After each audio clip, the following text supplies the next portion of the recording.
میں آپ لوگوں سے یہ کہنا چاہتا ہوں کہ اگر انہوں نے واضح طور پر پاکستان کے عوام کو ریلیف نہیں دیا، تنخواہ لوگوں کو ریلیف نہیں دیا، تحریری معاہدہ اس کا نہیں کیا،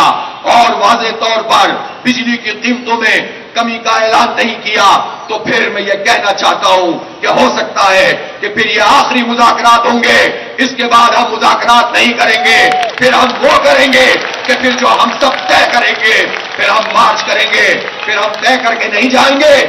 آج آپ نے دیکھا، آج ہم نے مارچ کا اعلان کیا تھا اور ہم یہ سوچ رہے تھے کہ آج تو صرف نوجوان پہنچیں گے، لیکن میں حیران رہ گیا ہوں، ہماری بہنوں کو تو نہیں پتا تھا کہ ہم نے یہ مارچ مختصر کر دیا ہے اور اس کو جلسے میں بدل دیا ہے۔ یہ تو اسلام آباد جانے کا عزم کر کے آئی تھی، اتنی ہزاروں کی تعداد میں یہ بیٹیاں موجود ہیں، یہ مائیں موجود ہیں، یہ بہنیں موجود ہیں جو اسلام آباد مارچ کرنے کے لیے آئی تھی، اور ہمارے نوجوان وہ تو پہلے دن سے ڈی چوک کے نعرے لگا رہے ہیں۔ اس لیے میں حکومت سے واضح طور پر کہنا چاہتا ہوں، مذاکرات کرنے آؤ سڑکوں پر، لیکن اگر ریلیف نہیں دو گے، ریلیف کا معاہدہ نہیں کرو گے، تو پھر مذاکرات کا سلسلہ ہماری طرف سے ختم سمجھو، اور پھر وہ ہوگا جس طریقے سے یہ دھرنا چاہے گا، اور یہ دھرنا کہ پورے پاکستان میں پھیل جائے گا۔ کراچی میں اس وقت بھی دھرنا چل رہا ہے، گورنر ہاؤس پہ موجود ہے، زرداری صاحب کے نمائندے ٹیسوری صاحب کے دروازے پر موجود ہے، اور یہ کراچی میں بھی صرف ایک مقام پہ نہیں رہے گا، یہ دھرنا اب وسیع ہونا ہے۔ لاہور میں 11 تاریخ کو تاریخی دھرنا اور جلسہ عام ہے، 12 کو پشاور میں تاریخی دھرنا اور جلسہ عام ہے، 16 کو ملتان میں تاریخی دھرنا اور جلسہ عام ہے، 14 اگست کو آزادی کے شایان شان ہم بنائیں گے، اور ہم پورے پاکستان میں ان دھرنوں کو بھی پھیلا دیں گے۔ اس لیے ہماری امن پسندی کو کمزوری نہ سمجھو، ہم ایک نیا ٹرینڈ دینا چاہتے ہیں۔ حکمرانوں، یہ تمہارے حق میں بہتر ہے اگر ہم بھی تشدد کا راستہ اختیار کریں، ہم بھی افراتفری پھیلائیں، جلاؤ گھیراؤ شروع ہو جائے، تو پھر کس سے سنبھلے گا؟ پھر تو بہت سی قوتیں، ملک دشمن قوتیں بھی سر پر کھڑی ہوئی ہیں، کوئی بھی حالات کا فائدہ اٹھا سکتا ہے۔ جماعت اسلامی ایک ذمہ دار جماعت ہے، خطے کے حالات ہمیں نظر آ رہے ہیں، نوجوانوں میں امنگیں موجود ہیں، طلبا کا رول وہ دیکھ چکے ہیں، کینیا میں دیکھ چکے ہیں، بنگلہ دیش میں دیکھ چکے ہیں، لیکن ہم جانتے ہیں کہ اس وقت پاکستانی نوجوانوں کی بھی سیاسی تربیت کی ضرورت ہے، نظم و ضبط اور ڈسپلن کی ضرورت ہے، قربانیاں دینے کے لیے دور تک چلنے کی صلاحیت پیدا کرنے کی ضرورت ہے۔ اگر کچے طریقے سے یہ سلسلہ شروع ہو گیا تو یہ پرتشدد ہو جائے گا، اور پھر کسی کے سنبھلنے سے نہیں سنبھلے گا، پھر ملک دشمن قوتوں کا فائدہ ہو جائے گا۔ اس لیے جماعت اسلامی ایک جماعت ہوتے ہوئے ذمہ داری کا مظاہرہ کر رہی ہے، لیکن حکومت ایک حکومت ہوتے ہوئے ذمہ داری کا مظاہرہ نہیں کر رہی اور لوگوں کو ریلیف نہیں دے رہی۔ ریاست اور حکومت کو ان حالات کو سمجھ لینا چاہیے، نوشتہ دیوار کو پڑھ لینا چاہیے اور سمجھ جانا چاہیے کہ حالات پھر کسی کے کنٹرول میں بھی نہیں رہیں گے۔ بار بار عرض کر رہا ہوں، ایسا نہ ہو کہ حکمرانوں کو ایئر لفٹ بھی نہ مل سکے اور پھر وہ مظاہرہ کرنے والوں کے چھتے چڑھ جائیں، پھر کیا بنے گا؟ اس لیے یہ پاکستان ہم سب کا پاکستان ہے، عوام کا پاکستان ہے، عوام ہی حکومت ہے، عوام ہی ریاست ہے، عوام سے ہی جمہوریت ہے، عوام سے ہی سب کچھ ہے، عوام ہی کی معیشت ہے، اس کے باشندے اس کے حقیقی مالک ہیں، چند لوگ مالک نہیں ہیں، مالک پاکستان کے عوام ہے۔ ان کے حق کے ملکیت کو جتنا جلدی تسلیم کر لو یہی سب کے حق میں بہتر ہے، نہیں تسلیم کرو گے مالک بن کے بیٹھے رہو گے، پچھتاؤ گے، آج نہیں تو کل بھگتنا پڑے گا۔ اس لیے میں واضح طور پر کہنا چاہتا ہوں، ہم نے تدبر سے کام لیا، ہم نے حکمت سے کام لیا، ہم نے امن سے کام لیا،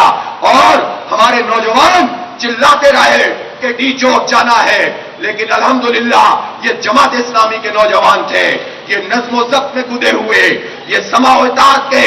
عظیم شاہکار لوگ ہیں، ان کی تربیت ہوئی ہے، اس لیے انہوں نے قیادت کی بات پر لبیک کہا، ناپسندیدہ فیصلہ قبول کیا، لیکن یہاں آ کر الحمدللہ ہمیں یہ احساس ہوا کہ ہمارا یہ تدبر اور ہمارا یہ امن پسند ہونا یہ پاکستان کے مفاد میں تھا۔ ہمارا یہ پیغام گلی گلی پہنچ چکا ہے، چپا چپا جا رہا ہے، گھر گھر میں دیکھا جا رہا ہے، ہر موبائل پہ اس کا تذکرہ ہو رہا ہے، ریڈیبان بھی یہ بات کہتا ہے، مزدور اور کسان بھی یہ بات کہتا ہے، صنعتکار اور تاجر کی زبان پہ بھی یہی دھرنا ہے۔ یہ دھرنا ایک قوت میں بدلتا جا رہا ہے، لہذا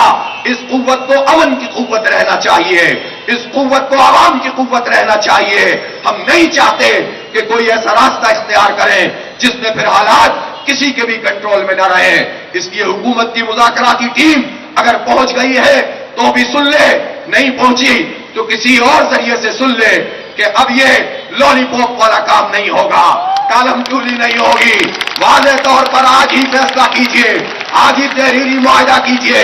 آج ہی ریلیف کا اعلان کیجئے، تاکہ پھر ہم اپنے لائے عمل کا اعلان آخری تقریر میں آپ کے سامنے کروں۔ اس وقت تک میں آپ سے کہہ رہا ہوں کہ آپ جم کر یہاں پر بیٹھیں گے اور آپ یہاں پر پوری توجہ سے اس پورے جلسے کو اٹینڈ کریں گے، بھرپور اپنے جوش اور جذبے کا اظہار بھی کریں گے، نعرے بازی بھی کریں گے، تقریریں بھی سنیں گے، اشعار بھی سنیں گے، اچھی اچھی نظمیں بھی سنیں گے اور پڑھیں گے، اور پھر انشاءاللہ میں آپ کے سامنے حاضر ہوں گا اور آئندہ کا لائحہ عمل آپ کو بتاؤں گا۔ پورے جذبے کے ساتھ یہاں موجود رہنا ہے، رات دیر تک یہاں پر بیٹھنا ہے تاکہ کوئی سازش بھی کامیاب نہ ہو سکے۔ وآخر دعوانا ان الحمدللہ۔ میں آپ لوگوں سے